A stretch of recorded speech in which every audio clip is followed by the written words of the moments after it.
right, let's get to the word of the Lord. Amen. Exodus 17:12. Exodus 17:12. But Moses' hands were heavy. And he took a stone and put it under him and sat thereon, and Aaron and Hur stayed up his hands, one on the one side and the other on the other side. And his hands were steady until the going down of the sun. And Joshua discomfited Amalek and his people with the edge of the sword. And the Lord said unto Moses, write this for a memorial in a book, and rehearse it in the ears of Joshua. For I will utterly put out of remembrance the of Amalek under this heaven. And Moses built an altar and called the name of it Jehovah Nissi. Somebody say Jehovah Nissi. For he said, because the Lord has sworn that the Lord will have war with Amalek from generation to generation. Just 1 month and 15 days ago, Israel was in bondage to Egypt. It has been 1 month and 15 days since they have been freed, since they've gone through the Red Sea and begin to make their way through the wilderness. They have learned how to be in survival mode. You ever lived in survival mode? There are seasons where all of us have just been in survival mode. You just struggle to make it from day to day, week to week. In all of our lives, the opportunity to be in survival mode comes to us. We struggle. They are just living under the hands of Pharaoh, trying to make it from week to week, day to day, hoping, believing that somehow deliverance will come. They're struggling. They don't know what tomorrow is going to hold. They don't know if they're going to have enough food for tomorrow. The task is rough. They're just making it in survival mode. Somebody I'm talking to today, you may be in that very position. You're in survival mode in your life, paycheck to paycheck, struggle to struggle, day to day. There's a statistic that says that the majority, about 75, 80% of African Americans don't have $1,000 in the bank they could put their hands on if somebody held a gun to them and threatened to kill them. Most of us are just one paycheck away from poverty. The sad thing is most of us are living, you know why we got so much high blood pressure and so much tension and so much stress on us is because we know if one calamity happens, we are just one paycheck from being put outside. You can't afford for one thing to go wrong, go south, go left, because it's going to put you in a very detrimental situation. If you, some of us don't even have $200 in the bank right now we could put our hands on and feel good about it. But I bet you we got $1,000 line of credit on these credit cards that we've charged up and still trying to rob Peter to pay Paul. Has anybody ever been in here where you've been in a situation where you had to rob Peter to pay Paul? Yeah. And some of us are in that situation tonight. But guess what? I got good news for you. Trouble don't last always. Yeah. So they're 1 month. They've learned to live in survival mode. In Egypt, they were just trying to live to the next day, hoping that they would merely exist to see the ripe old age. Surely Israel has not developed into a military power at this time, and they were not skilled in the art of warfare. Yet as soon as they meet the enemy, yet they were soon to meet the enemy and engage in their first battle. They still just the sin of slavery is not off of them yet, and they're already getting ready to face their very first battle. They have not had the time to build the military might. They were subject to a military might. They didn't have time to build strategies and learn the art of war before they are thrust into their first battle with one of their greatest enemies, the Amalekites. It is interesting because you have to understand that Satan is not going to wait till you become a mature people. He's not going to wait till you become fully developed. He wants to destroy you in your infancy. Can somebody say amen?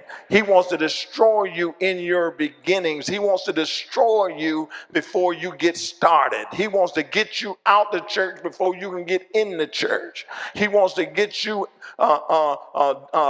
he wants to get you so off kilter until you get confused, and he wants to destroy your capacity. And the Bible said when the word comes, immediately the devil comes to take the word from us. He's not waiting till you grow up.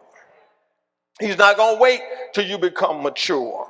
And this is a serious thing because we notice that they're only out of Egypt for 1 month and 15 days, and already they are engaged in the threat of their first battle. And you understand that being new and fresh and not ready, they're in a precarious situation, and they're still in a position where they got to develop.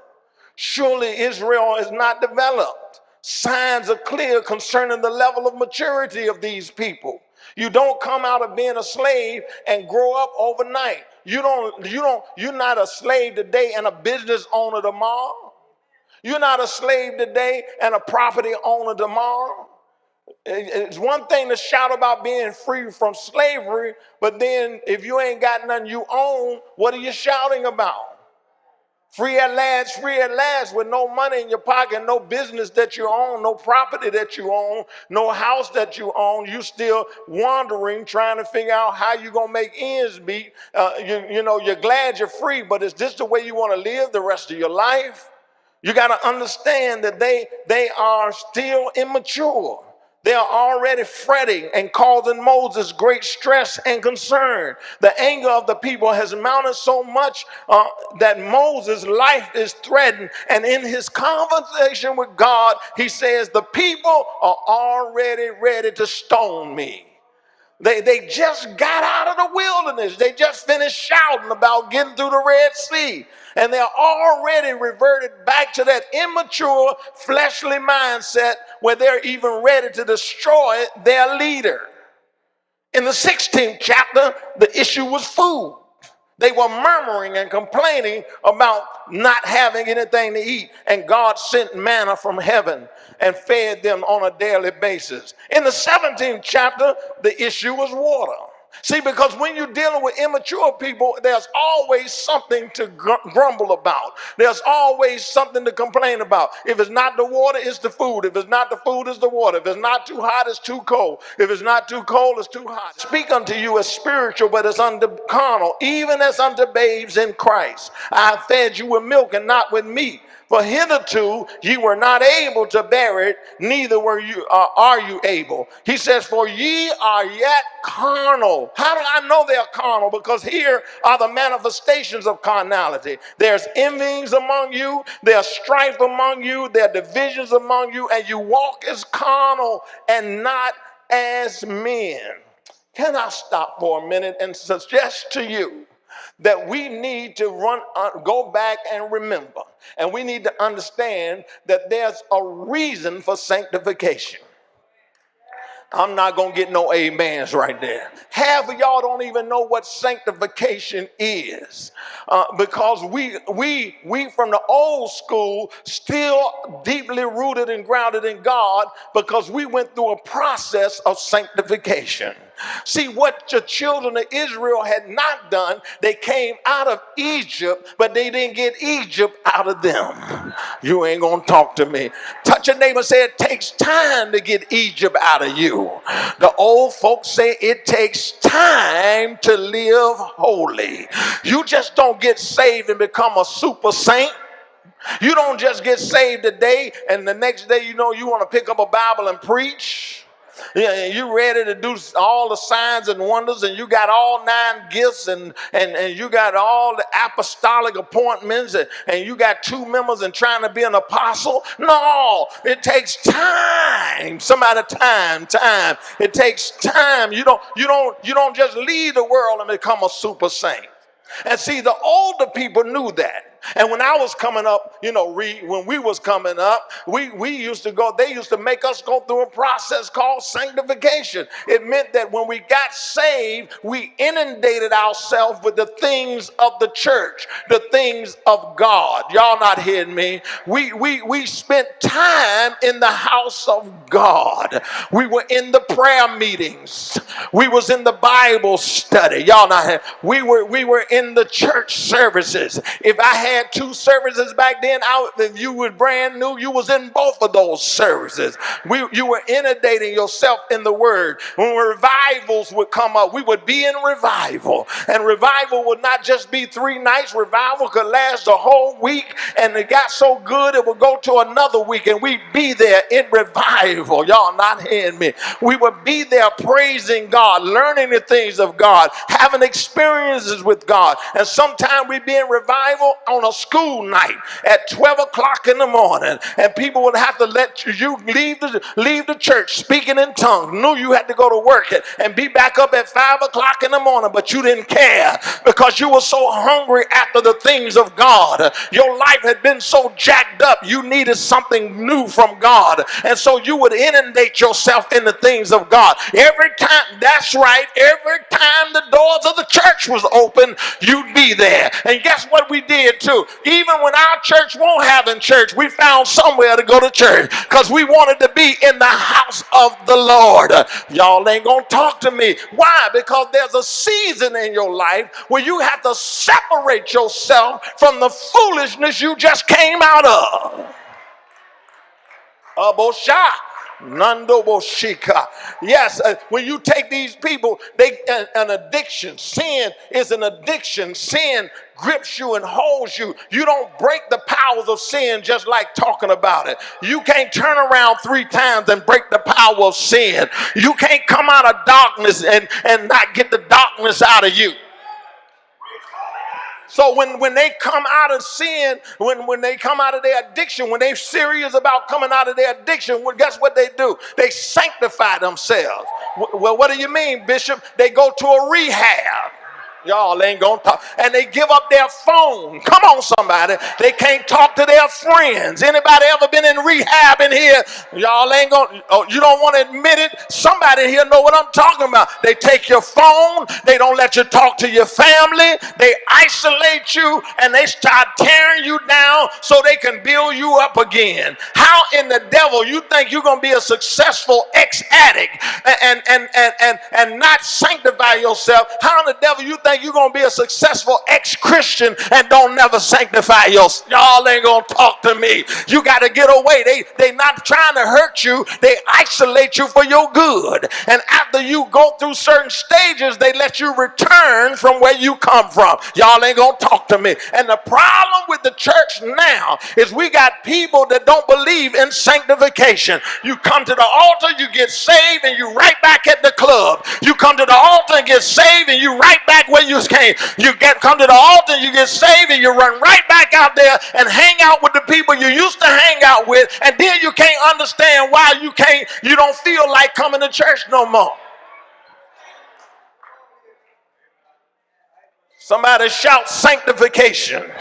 That's what's wrong with the church now. We don't want to go through that process of coming out the world and getting inundated in the things of God. I know they said it was radical, but if you ever been addicted, your rehab is radical. Touch your neighbor and say, I ain't been in rehab yet. That's what's wrong with me. You got saved, but you didn't come out of rehab. You ain't never been in rehab. Ooh, I ain't gonna get no amen today. But touch your neighbor and say, that's what the church need, a spiritual rehab. Yeah, we need a spiritual rehab. Some of y'all got saved and you ain't been to a Bible study since you got saved. You ain't been at a prayer meeting since you got saved. You ain't been in a revival since you got saved. Y'all ain't gonna talk to me. And then you wonder why you don't have victory in your life. That you wonder why you can't get a loose from those things that are holding you back. Somebody shout sanctification. See, if you ever, and that's why a lot of us that are saved today and still holding on and still going for God? That's why, because we had some mothers that made us stay at the altar. We had some preachers that made us stay in church. Y'all ain't gonna talk to me. We had somebody that will hold our feet to the fire. Y'all ain't gonna talk to me. We had somebody that was looking for you, and when you didn't show up to prayer, they would say, where were you?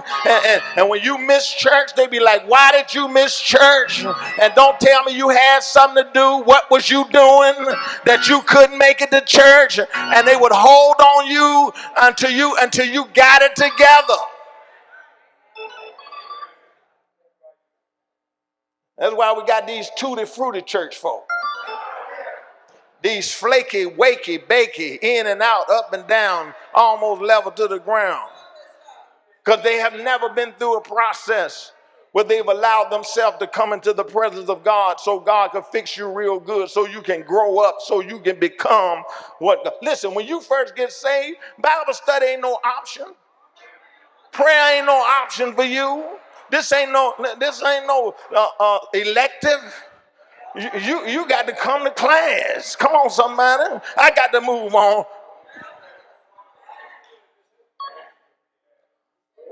See, you have to understand.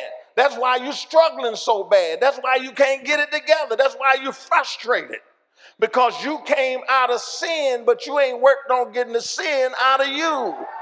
It is the Amalekites' opportunity to attack and destroy Israel at its young and most vulnerable state. If the enemy is going to kill you, he really going to kill you when you walk from that altar.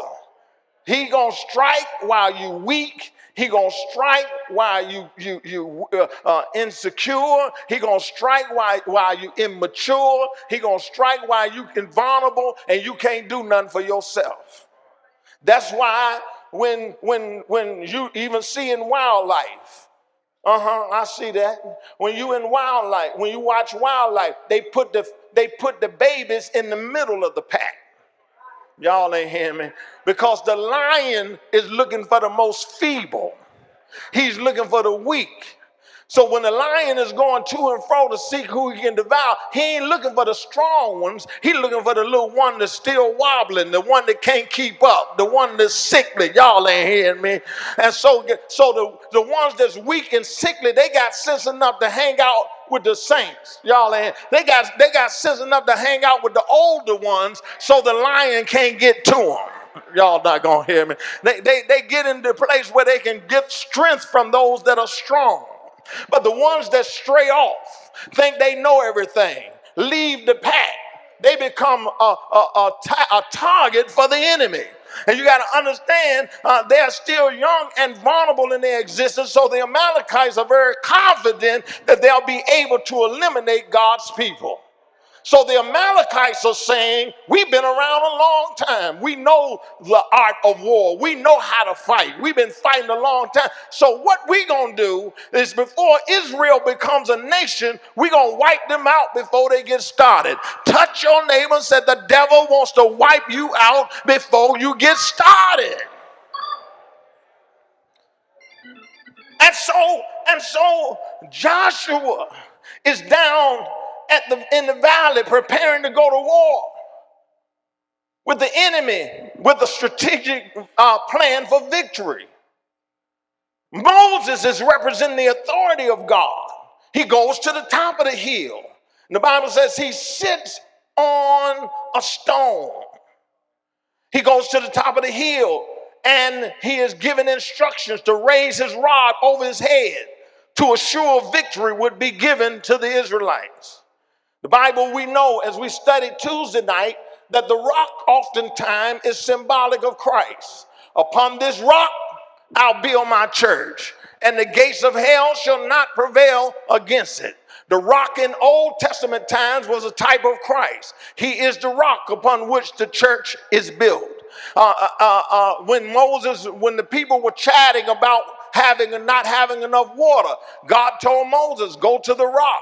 Stand with the elders, smite the rock, and water will flow out of the rock. Jesus said, out of this well springs rivers of living water. If you drink of this water, you'll never thirst again.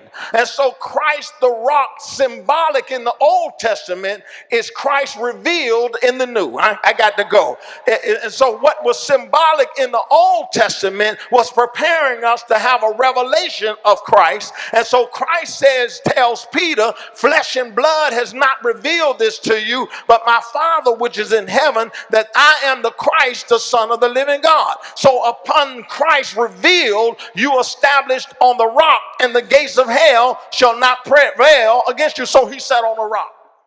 Next thing you see is Joshua in the valley preparing for tactical warfare. Then you see Moses, the government, go up on the mountaintop. You see Moses as symbolic of the government of God.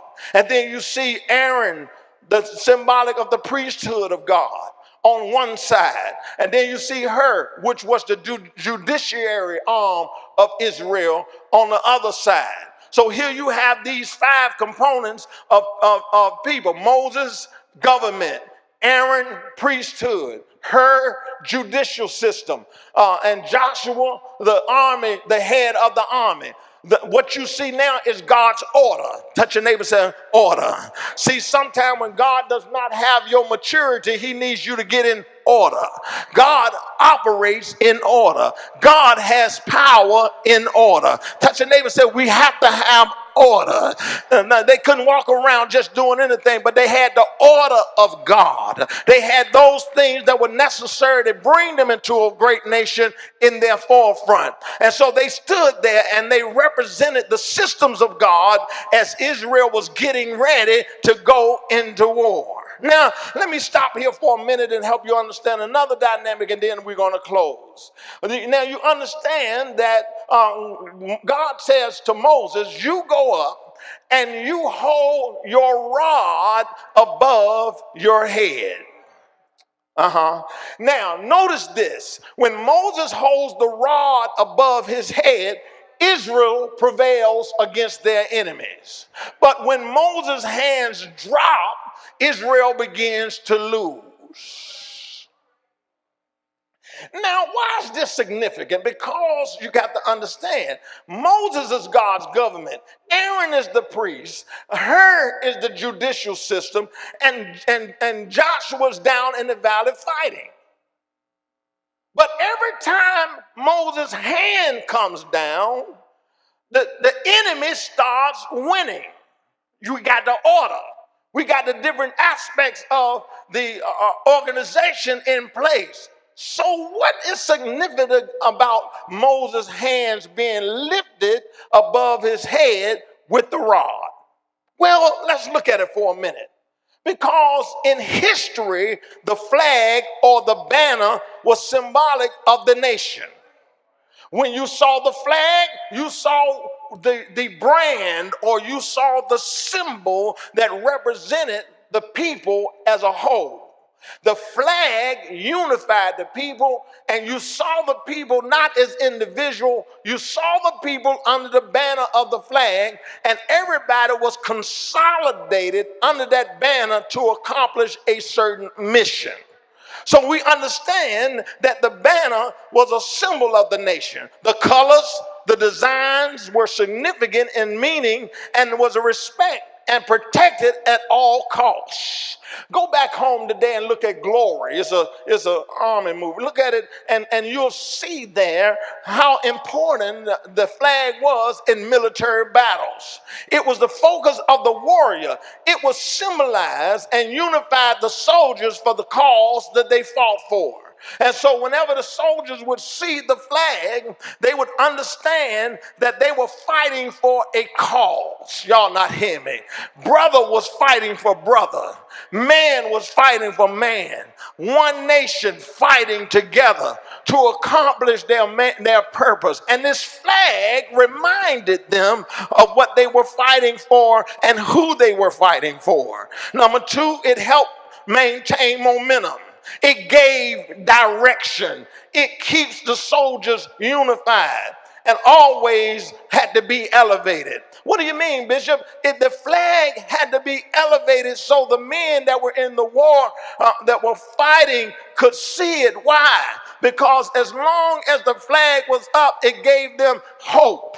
It gave them momentum. It gave them direction. So if you were fighting with the enemy and you got distracted, or you got lost, or you forgot where you were supposed to be in the formation, or you forgot where your brothers were, you got confused. All you had to do was look up and find the flag. Once you found the flag would be the place where everybody would consolidate themselves and get back in order so they could fight the enemy. The children of Israel was in the wilderness and they were sick because they had been bitten by serpents. And God told Moses, lift up the serpent. And those that look at the serpent, they shall live. He says, listen, when the serpent is lifted up and they look up at the serpent, their lives will be spared. And then Jesus says in the New Testament, if I be lifted up from the earth, y'all ain't get this, I'll draw all men unto me. So the flag was a place where people were reunified, where they got reconnected, where they remembered this is not about me, this is not about you, this is about us. And we have a thing, something we got to do. That's why the old saints used to sing, I'm on the battlefield for my Lord. Y'all, some of them used to sing, I came over here to die. I came over here to stay, Lord, until we don't sing that no more, because the old folk knew you're going to die in this thing. The old folk knew we ain't come over here to play. We came over here to win this battle. The old folk knew that no weapon formed against us is going to y'all ain't going to get with me. They had a military. I'm a soldier in the army of the Lord. If I die, let me die in the army of the Lord. They had a revelation that we are fighting this warfare not against flesh and blood, but against principalities and powers and spiritual wickedness in high places. They understood this is a battle. You got to have on the whole armor of God. They understood we are in a warfare, that the just gonna have to take this thing by force. They understood that the flag had to be elevated. You ever been in they almost treat the flag like a human being. Y'all ever seen that? You go to a funeral.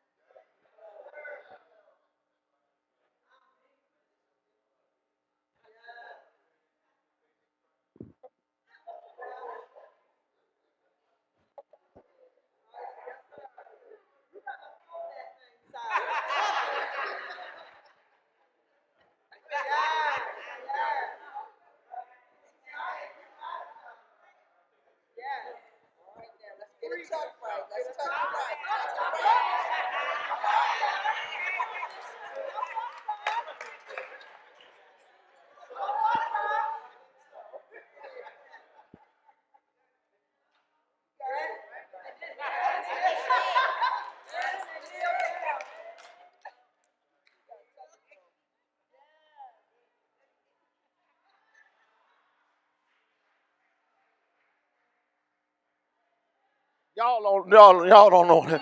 Y'all, they say if the flag hits the ground and you in the military, you will be reprimanded. They treat it as though it's a human because it's symbolic of the confidence and trust of the people that they will reign and their nation will be protected. Y'all ain't gonna talk to me. And so you have to understand it unified. It helped to maintain momentum. It gave direction. It kept the soldiers unified, and it was always what? Elevated. As long as the flag remained elevated, the soldiers would remain confident that they would have victory. But if the flag ever fell and there was no one to raise it, the message was that defeat would surely be the result. That's why when you was in there, you watch Glory when you get home. It's a good one. When one soldier would die or get wounded and fall with the flag, another soldier had to come by and pick up the flag and raise the flag again. Forget the soldier, get that flag. We'll come back and get the soldier later. But this flag represents those that are still alive. Y'all ain't hear me. This flag represents there those that are dead because this flag exists. And so if the man was wounded or down, you didn't stop and get the man. You stopped and got the flag because you still had other men that had to fight. Y'all ain't gonna talk to me. And so when a man fell, they would grab the flag and keep it moving. Can I stop right there and tell you that while you're on this journey, there are gonna be some casualties. While you're living for God, there are going to be some people that's going to fall. But guess what? You pick up the flag and keep it moving.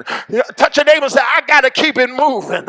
Maybe we'll come back and get you later and get you where you need to be, but we got to keep it moving right now because we're moving on with Christian soldiers. Y'all don't hear me. But if the flag fell, you knew that you were in trouble. See, here's the deal.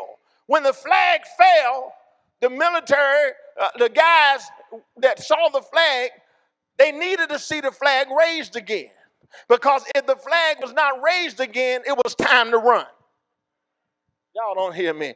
So that flag represented that we still marching. We still got momentum. We still got victory. We still got what we need to move forward. And victory is still before us. But if that flag ever disappeared, are y'all hearing me? Something happened to my foldback. If something ever happens to that flag and that flag does not raise back up, then fear grips the heart of the people. And they said, listen, we ain't going to win this war. Let's run.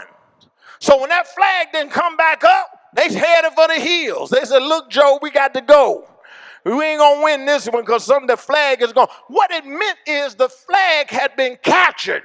Well, when the flag is captured, it's symbolic of you being defeated. Y'all not going to. And that's why people run around here with these Confederate flags, walk around here with these Confederate. They don't understand that y'all been whooped. It's a shame you run around with a flag that's been defeated.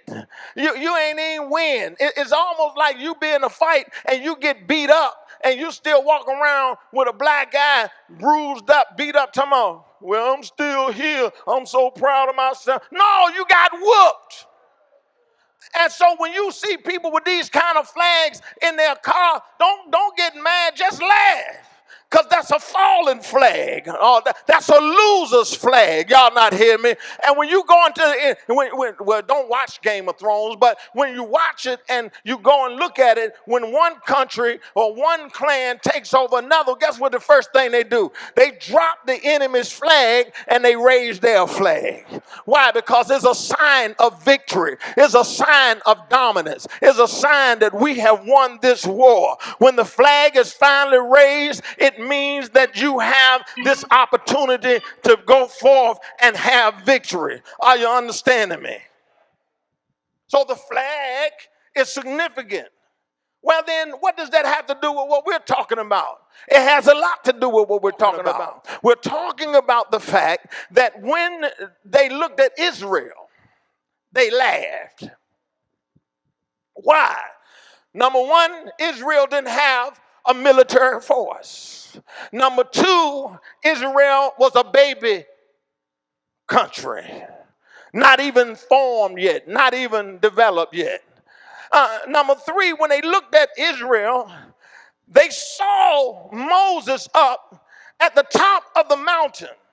They saw his representatives, but they didn't see a flag. Why? Because at this point, Israel had not been established per se. You know it's in the mind of the enemy. They weak. They don't know how to fight. They got that old man standing up there on the top of the mountain with two people holding his hands up while he sits on a rock. You know the enemy is puffed up now. You know the enemy is proud. You know the enemy sees somebody they getting ready to knock off. Hello, somebody. But God told Moses, he said, now when you get up to the top of that mountain, I want you to lift up your rod. Why? Because where there is no flag, I am. Y'all don't hear me. See, what they can't see is that I'm in the midst of you. And when your flag is lifted up, when your rod is lifted up, he says, I'm going to be your banner. That's why every time Moses' rod went up, the power of God came down. Y'all not here.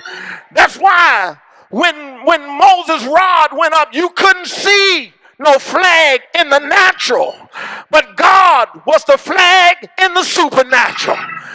It means that God promised Moses that wherever you go, I'm going to show up. He promises Moses that whenever you get in a battle, I'll be there. And so God says, Moses, don't worry about the battle, just fight and keep your arms up, because as long as your arm up, my banner is going to fly over Israel. And every time God was with them, the Bible said every time Moses lifted his arm up, that God was Jehovah Nissi. And as long as Jehovah Nissi was with him, the enemies were falling. You got to understand that God was trying to tell Moses, you might not have no cannons, and you might not have the best warfare. You may not be skilled in battle, but I'm going to show you that I'm God in the midst of your weakness. God is saying, Moses, just hold your hands up, and I'm going to come down and be God in the midst of the people. Shout glory in here. And I'm here to tell you today that God is trying to tell his people that when your back is against the wall, and when you are helpless against your enemies, and when the devil think that he is in charge, and when the devil think that it's over for you, you say, preacher, I ain't got no rod. I say, yes you do, because when trouble come, if you lift your hand and begin to give God glory, he promises us that when I come down, I'll inhabit the praises of my people. Somebody in here, when you're fighting the enemy, when the power of darkness is coming against you, you got to learn how to lift your hands and know that when you lift your hand, God's going to be a banner over you. When you lift your hand, God's going to show up and have your back. When you lift your hands, God is going to sit down in your worship. When you lift your hand, God is going to hear your praise. He's going to raise up a standard when the enemy come in like a flood. God said, I'm going to raise up my flag. I'm going to defeat your enemies. I'm going to cause you to be conquerors. I'm going to cause you to be victorious. Lift up your hands and know that God is in the midst of his people. Lift up your hand and know that no weapon formed against you is going to prosper. Lift up.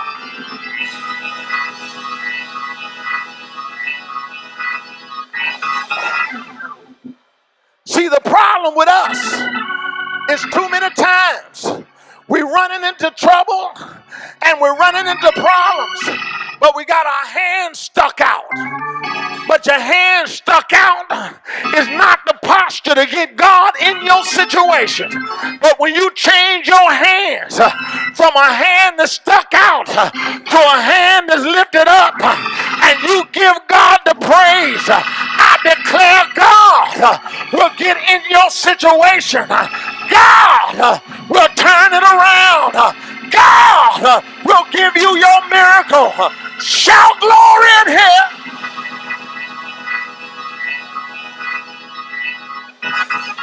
So the next time you run into a problem, a bill you can't pay, instead of holding your hand like this, start holding your hand like that and say, God, I know you are the great I am. You can do what can handle what I can't handle.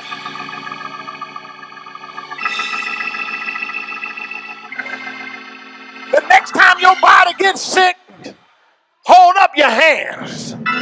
The next time you face a bill, hold up your hand. The next time you face something that seems like it's unmovable, I dare you to hold up your hands and say, Jehovah